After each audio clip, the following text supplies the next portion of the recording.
भरपूर लेयर्स असणारा, कुरकुरीत आणि खायला अगदी रसदार असा हा खाजा बनवून तयार झालेला आहे. अर्धा किलोच्या प्रमाणात या ठिकाणी खाजा तयार केलेला आहे. खाजा तयार करण्यासाठी 2 वाटी मैदा चाळून घ्यायचा. आता यामध्ये ना चिमूटभर मीठ घालून घ्यायचं आहे.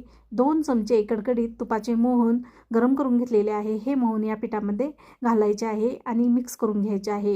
हे पिठामध्ये मोहन मिक्स करताना ना दोन्ही हाताने चोळून घ्या, जेणेकरून सर्वत्र हे तूप पिठाला लागले जाईल. आता यामध्ये थोडं थोडं पाणी घालून याचा कणकेचा गोळा मळून घ्यायचा आहे. अगदी पातळ किंवा अगदी घटसर मळायचं नाही, मध्यम कन्सिस्टन्सीमध्ये आपल्याला कणकेचा गोळा मळून घ्यायचा आहे. व्हिडिओमध्ये दाखवले त्या पद्धतीने कणकेचा गोळा मळून घेतला. झाकण ठेवायचं, 20 ते 25 मिनिटं रेस्ट करायला ठेवायचं. आता या ठिकाणी पाक तयार करून घेऊया. 1.5 वाटी साखर घेतली, अर्धी वाटी पाणी घालून आता याचा ना पाक तयार करून घ्यायचा आहे. 1 तारीपेक्षा 2 मिनिटं जास्त पाक या ठिकाणी आपल्याला शिजवून घ्यायचा आहे. थोडीशी वेलची घातली आणि खाज्यावरती साखर जमू नये यासाठी अर्धा लिंबू या ठिकाणी पिळून घ्यायचा आहे. पाक तर आता आपला तयार झालेला आहे. आता कणिक ही चांगली भिजली गेलेली आहे. यातील 3 गोळे काढायचे आणि याच्या पातळ लाट्या लाटून घ्यायच्या आहे. अगदी पातळ लाटी या ठिकाणी लाटून घ्यायची. अशा पद्धतीने 3 लाट्या लाटून घेतल्या. लाट्या लाटून झाल्यावरती यावरती ना तूप आपल्याला लावून घ्यायचे आहे आणि परत आपल्याला ना यावरती पीठ भुरभुरायचं आहे. अशा पद्धतीने एकावर एक 3 चपात्या घालून या ठिकाणी ना लेयर्स तयार करायचे आहेत.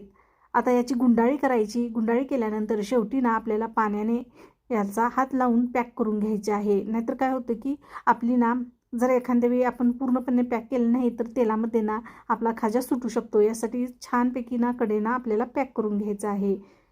आता पॅक केल्यानंतर ना याचे 2-2 इंचावरती काप करून घ्यायचे आहेत. काप केल्यानंतर ना आपल्याला थोडंसं बोटाने दाबून घ्यायचं आहे आणि लाटण्याच्या सहाय्याने लाटून घ्यायचं आहे.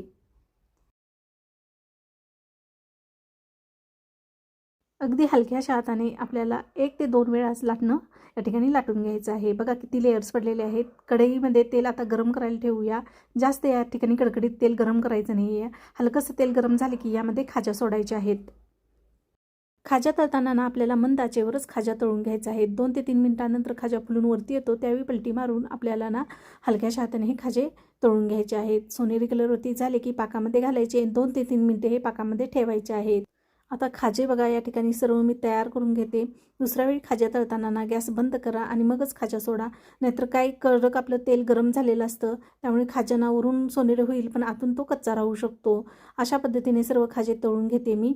आता या ठिकाणी बघा सर्व बॅचेस तयार झाल्या आणि अर्धा किलोच्या प्रमाणात या ठिकाणी खाजा बनवून तयार झालेला आहे. ही रेसिपी आवडल्यास नक्की लाईक, शेअर आणि सबस्क्राईब करायला विसरू नका. परत भेटूया नवीन रेसिपीबरोबर. तोपर्यंत धन्यवाद.